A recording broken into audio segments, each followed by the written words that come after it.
Hello, and welcome to Good Game, the show for gamers by gamers. I'm Bajo. And I'm Junglist. Junglist, are you a fan of the video games? Yes, I am, Bajo. Well, if you were, say, exceptionally good at a game such as Call of Duty... Which I am. Well, would you put that on your CV? I mean, you would if you're a first-grade cricketer, right? Ray takes a closer look at when it's okay to fess up to being a gamer. Plus, we reviewed the latest Final Fantasy.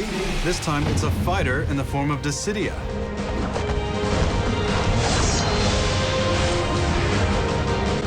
Plus, we'll have trouble pronouncing it, but we'll be putting ill-to Sturmovik birds of prey through its maneuvers.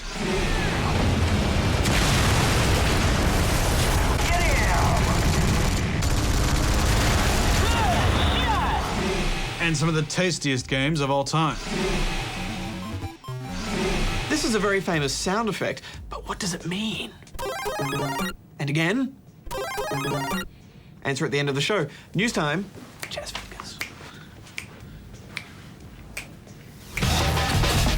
Good game. Turbine Incorporated, creator of Dungeons & Dragons Online, has filed a $35 million lawsuit against Atari over claims the publisher has acted in bad faith and failed to uphold its duties marketing the game.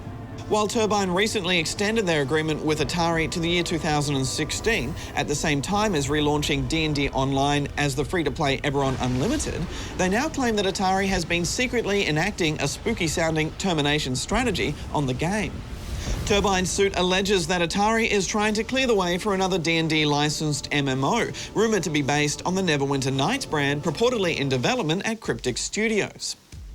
Blizzard Entertainment are slowly letting information squeeze through their Protoss-like security grid about the next version of their Battle.net service. Amongst new social networking features, a new online marketplace will allow StarCraft 2 modders to sell their creations back to the fanbase, though Blizzard are yet to specify the exact details of how profits will be split. Only total conversions and full mods will be able to be flogged, with everyday custom maps remaining free to download. Beauty and the X-Men Beast, Mickey and the Mutant Mouse, the Walt Disney Company has plonked down close to $5 billion to acquire Marvel Entertainment and its roster of 5,000 or so characters. You think you're the only one who's different around these parts? The only one filled with rage?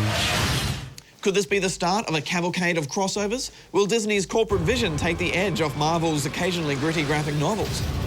Or is this simply an opportunity for Marvel to benefit from Disney's global infrastructure? Good game.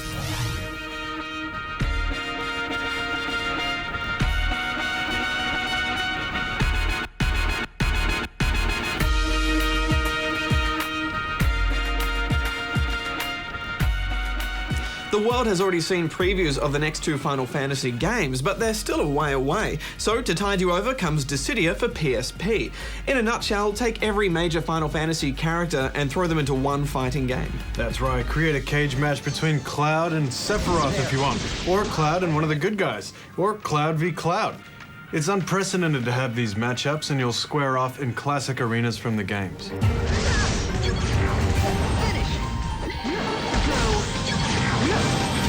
They've gone beyond respecting the source material here. Of course, we expected certain abilities to be in the game, but imagine our surprise when we saw Sephiroth's famous downward freefall sword lunge. And imagine our delight to hear his theme tune, One-Winged Angel, in the middle of a fight. I mean, this is one of gaming's greatest moments, and you can do it over and over again with the push of one button. Yes, one button, which brings me to the brand new fighting system, which, oddly enough for a fighting game, only has one button for attack. The rest is just a bunch of magical Well, hey, there's bravery attacks as well, so it's one normal attack and a bravery attack. Bravery attacks leech the power from your opponent, and that means your next real attack will be more effective. Get them down to 0 bravery and you'll break them, and your next real attack will be somewhere in the red zone on the epicometer. And here's the kicker. If you score one normal attack, your bravery is reset to normal. This creates a fighting system based on risk management. How much bravery will you leech before you decide it's time to strike? If you spend time breaking him and he sucker punches you, won't you feel silly? But if you only do hit point attacks and let him have all the bravery, you're gonna get smiggity. A few bravery attacks will send your opponent flying, at which point you have the option to do another bravery attack and send them flying again, or go the slower HP attack. The other player then needs to decide whether to dodge quickly or wait for the bigger attack. If the dodge is successful, the defender becomes the attacker and the minigame continues until someone gets punished. There's enough in the way of visual and verbal cues to react to what attack they're gonna do, but there's also a large window for the attacker to press the button, so you can play a little mind game with your prey. These mid-air mini-games may be simple, but they look great, and each stage escalates the conflict, not only in height, but also because of the ever-increasing bravery. It's a shame some levels have ceilings because you get trapped with a bad camera angle, but if you don't like a part of a level, why not destroy it? Shine! What does add depth are the customizable abilities. You can't make your own, but you can choose from different ones and then change the controls. Some abilities act as a dodge as well, and you'll mainly find this on melee fighters to balance out with the spellcasters, some of whom have very long range, seeking missiles, or just a wicked tricky laser. Junk, it may be style over substance, but I don't think I've ever seen a fighting game with so many elaborate moves. Yeah, they went all out on the shiny. Shine! Which is more than we could say for their storytelling techniques. Titus, you scared me. That guy in gold, the Emperor? Look, bro, we've been through this. I didn't pick you because your voice acting is terrible. You want to get better, don't you? You bet I do. Then stop hesitating and get some training. I wasn't hesitating. An unhealthy obsession with crystals isn't the only bad habit Square Enix have brought over. The inclusion of gear and character levels cheapens the fighting system by unleveling the playing field. And the concept of grinding to take on higher level enemies? I'm willing to accept this is about fan service and the focus is firmly on the cool factor, but I'm not sure what these things bring to a fighting game.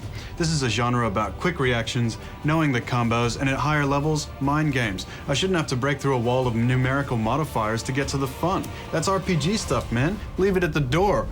Leave it at the door. I kind of scared myself there. Well, Leave it at the door! well, we're reviewing Soul Calibur soon, and that's a fighting game with gear. Yeah, but at least they had the good sense to create a competitive mode without all that unbalanced gear stuff. But more on that later when Soul Calibur has its chance to shine. Well, if you're a Final Fantasy fanatic, then you might think there's nothing too interesting here because there's no turn-based combat, but there is a lot here for you and you're gonna eat it up. I'm giving it 8 out of 10 rubber chickens. At the same time, fighter fans will be better off going with a real fighting game. After a while, the cracks in the fighting system start to show, but the variety in spells and abilities is enough to keep the fun factor alive. I'm giving it 7 out of 10 rubber chickens.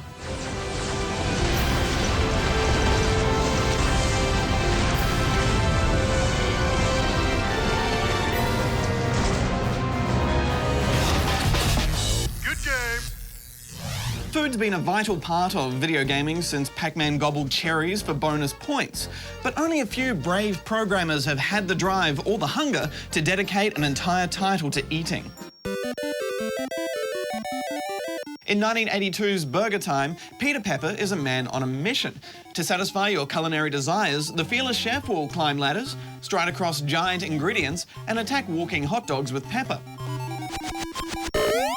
Squash enemy foodstuffs inside hamburgers for extra points.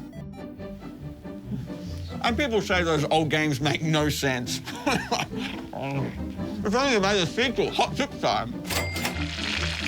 A more realistic title hit shelves a year later in the delicious form of Atari's pressure cooker. You're still a hamburger chef, but this time you're in a strange kitchen where ingredients fly out of tubes and buns come down a conveyor belt. If you put condiments on in the wrong order or drop the finished burgers down the wrong chute, you're docked performance points. It was excellent training for the relentless pace of peak hour service industry work. Next up is Mick and Mac Global Gladiators, a Mega Drive game you probably spent months playing back in 1992, wishing you owned Sonic.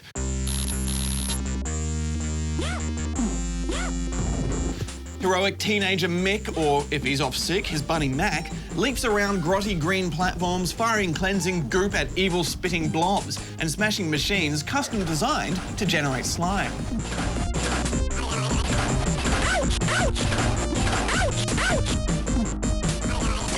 What's this subtle ecological metaphor got to do with food, you ask? In addition to saving the world, the fellas have to collect magical golden arches, or a flag-waving clown won't let them move on to the next level. No prizes for guessing who financed Mick and Mac. In 2006, the Cooking Mama juggernaut kicked off with a feast of gameplay. Well, a late afternoon snack of gameplay. Oh, that's gross. Pickles.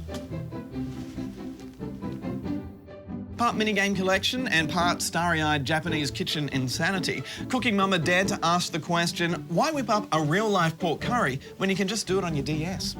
Like a galley slave, you follow Mama's orders as the clock ticks. After every step, the meal-making matron gives you a rating from Mama will fix it to better than Mama. By the time you get to the end, you'll be too stuffed to make dinner.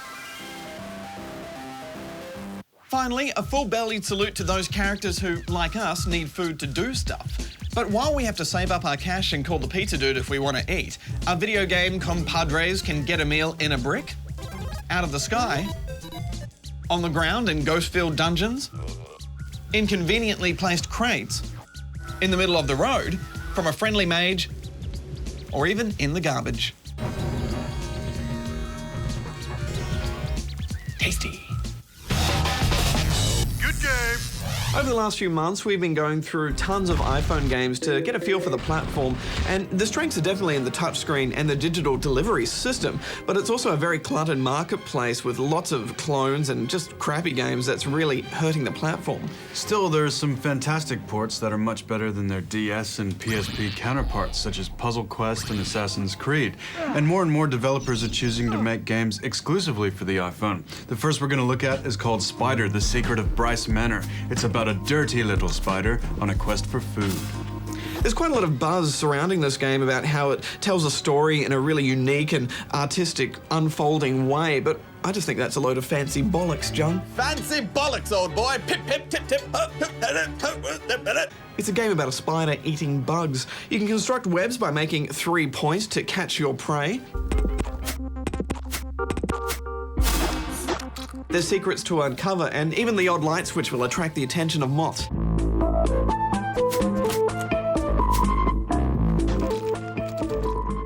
Stupid moths, I will destroy them!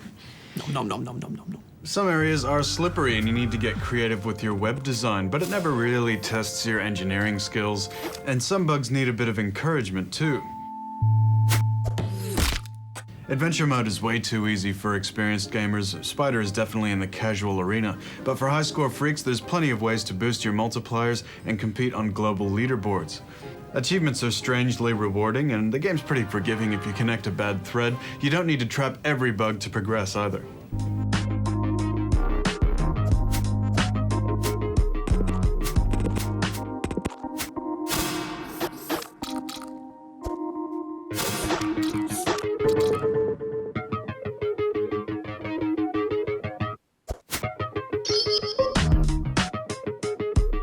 Adventure mode is only 45 minutes long, and even with the other modes, it's not really long enough for me to strongly recommend this. It's hard to gauge quality at the moment because the platform's still finding its feet. One thing's for sure, keep away from FPS games. It just doesn't work on a touchscreen. But Spider's one of the more interesting ones out there, and it's got a nice soundtrack as well. I'm giving it 8 out of 10 rubber chickens. I just wanted it to be longer. I recommend starting on precision mode, which gives you less silk and shorter threads. I'm giving it 7.5 locked into a 24-month contract out of 10 chickens. Good game. Games are now mainstream and played by pretty much everyone, but does that make them respectable? If you played a sport or a musical instrument as a hobby, you'd definitely put it on your CV for that big job interview. But would you do the same for your gaming?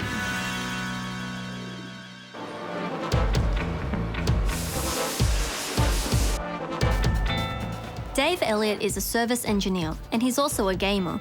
I've been a gamer for about 25 years now. Started off playing Asteroids on Atari, moved on to arcades. I got hooked on Shinobi and absolutely spent bucket loads of money on Shinobi back when I was about 15. But always been a PC gamer at heart. I play a lot of first-person shooters these days. I play a lot of Battlefield, a lot of Call of Duty. Play a lot of different sorts of games, actually. Would you ever put gaming on your resume? No, I'd never put gaming on a resume. Why not? I think it's too early to put gaming on your CV just yet. Still a lot of old school stereotypes. I think the stereotype of a gamer is someone who's fat and lazy, sitting in a dark bedroom eating pizza. not associating, very introverted type of person, which isn't the case. 30 years ago, surfing, if you put that on your resume, people would think you're a hippie and a no-hoper. These days, you put surfing on your resume, you're fit and active and outdoorsy person, and it's something that people want. Would you ever tell your colleagues and your clients that you're a gamer? No, I wouldn't tell anybody I do work for that I'm a gamer unless they were a gamer themselves.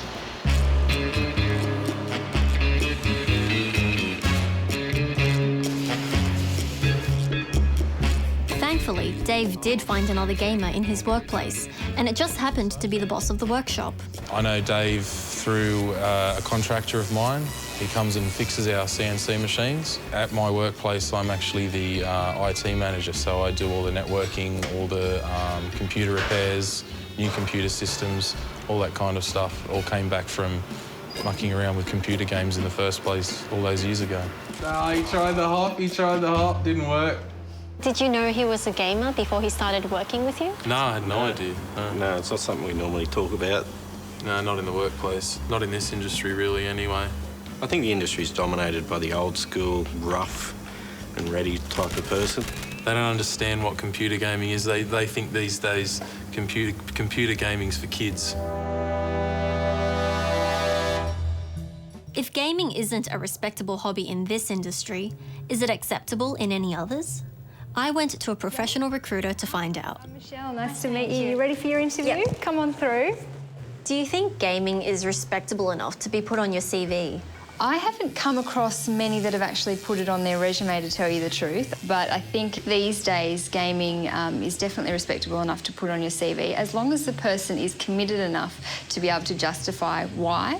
If they're ready to stand up and say, I'm a gamer and this is what skills it's brought me, you know, I'm a really good negotiator, I'm a team player, I'm really organised, I'm great with networking, and all of these skills I've learnt from gaming, then definitely go for it. Are there some industries where gaming is considered a liability?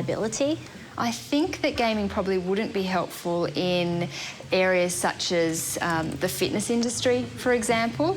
Maybe certain areas like retail or reception, things there where somebody isn't expected to be sitting on a computer doing other things. I don't think that it would be very beneficial.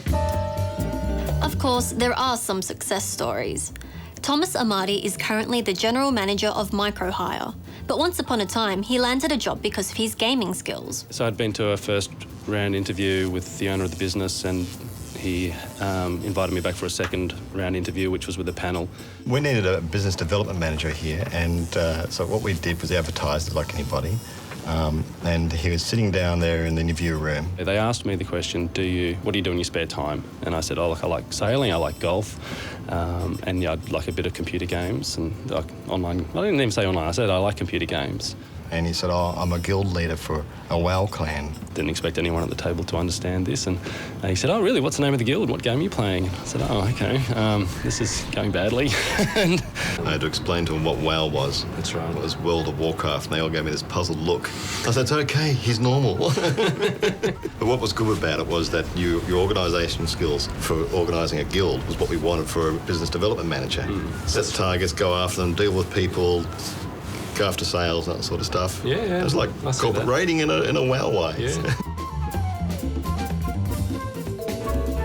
Would you ever put gaming on your resume now? No, I don't think it is respectable enough to be put on your resume. As a salesperson, if you're selling yourself in an interview, it's too much of a gamble to say that that small percentage of people who do play games are going to be on the panel of people making the decision. So why would you risk putting off somebody who thinks that gaming is bad and a waste of time and unlikely to assist in the business that you're being employed into when you could discover that through the interview process and reveal it then?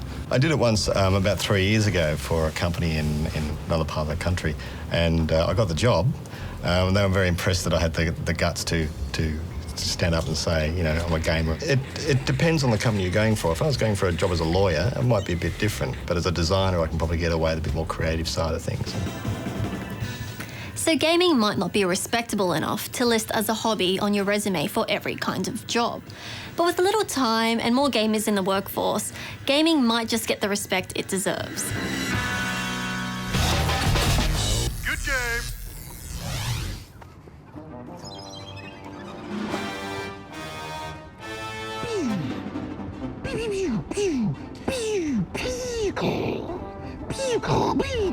You right?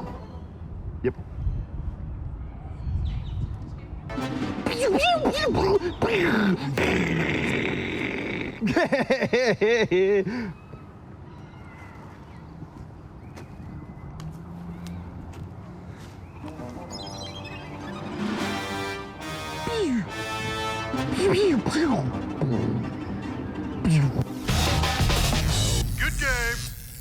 The IL-2 Flight Sim series have always been pretty solid games, and the latest is no exception. Birds of Prey takes place over 5 World War II theatres and is linked together with historical footage and a voiceover that switches from sombre to elation more than Hawkeye from any episode of MASH.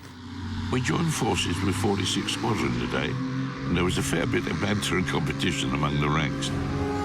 Took me a full 10 minutes just to shoot one down. My good friend Billy Andrews wasn't so lucky. You'll pilot a hefty number of barely airworthy planes through a decent selection of historical battles, although the game doesn't challenge you very much on arcade difficulty, which is the default. The most stress you'll feel is a barrage of bullets drawing slowly towards your plane, with the tense moment of pulling up at the last minute and barely skimming the ground.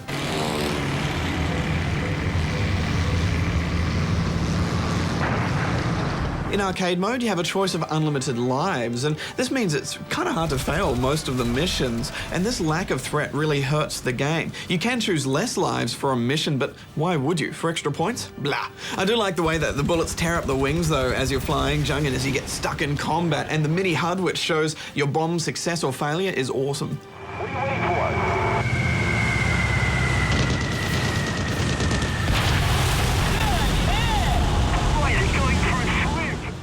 You don't have to shoot down every single enemy plane, just do your part and the mission will complete.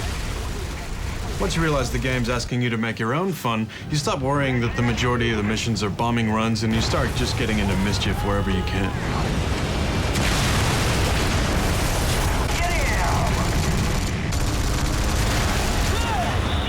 Yeah, Jung, if you go through the game with that kind of attitude, you do have a lot more fun. But, you know, I don't know why flight sim games just can't make their campaigns more interesting. Just get creative, throw in a few jokes. Having said that, you do run into some truly spectacular moments in the game, and this is a symptom of the slow nature of these planes. You have to get up close and personal to take out anything, and this leads to lots of close calls, mid-air collisions, and the occasional dance with gravity.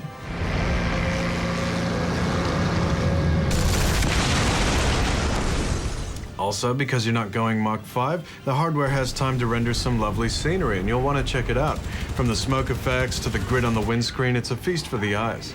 Unless the final version of the game is different from our review code, it could have done with a lot more dialogue for the wingmen. If I hear one of them say, "I can't shake them," one more time, I may actually shake them.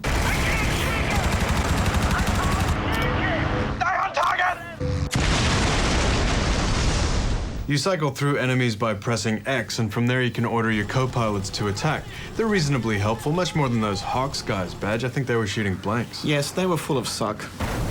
There's a ridiculous number of bombers and targets on screen in some battles, and it can be time-consuming cycling through to get to the one that you want. But it does take a long time to get from anywhere to anywhere, so you do have the time. By pressing L2, the camera automatically locks on an enemy, and this allows for some easier targeting, and it's really fun letting those cannons rip loose.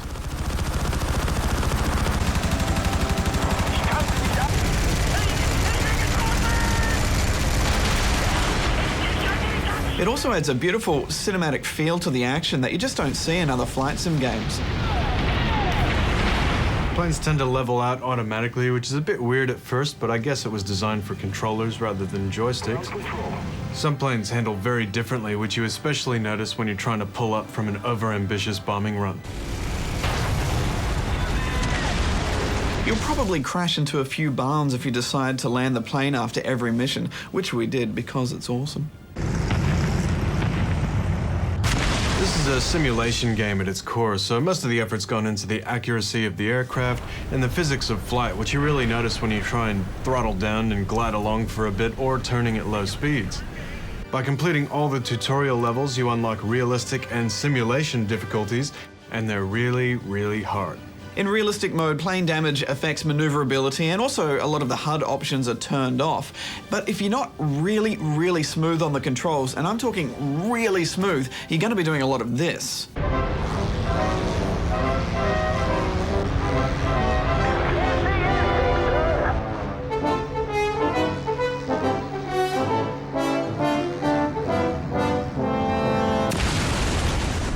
And it's just not fun trying to pull out of so many tail spins, and it's not easy for newcomers or even oldcomers. I can't imagine how combat would be any fun in these settings as well. We were a bit afraid to try simulation mode, which is the hardest difficulty because, quite frankly, realistic mode made us feel like mega noobs.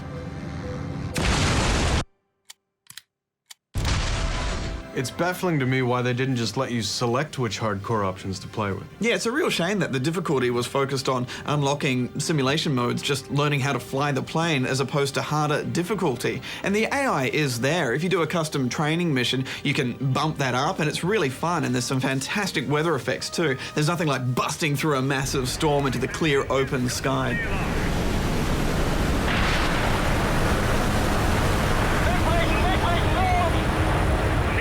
We couldn't go online with our code, but the dogfights are the best part of this game, so there's potential there. I'm giving it 7.5 out of 10 rubber chickens. Yeah, I really loved it, Jung. There's something about flying and planes that feel like they're going to fall apart at any moment that just gets me right here. I'm giving it 8.5 out of 10 rubber chickens. Good game. So gamers, did you guess the gaming sound for this week? It was Super Mario Bros. 3, and that sound was Mario undergoing a mushroom-powered growth spurt. But as you can see, it wasn't the first time that Hungry Plumber paused for a refreshing fungal snack. Mario's been doing the shroom since 1985 across various Nintendo titles and platforms. Next week, more ninjas, Jung, but this time they're short in stature, in mini ninjas.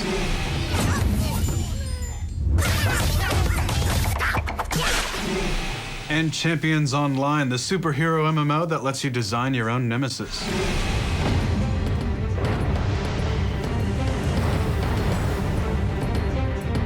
Plus, we go backwards compatible with the best boss fights of all time. Join us on our website and on the TVs same time next week. Till then, Junglist out. Bajo out.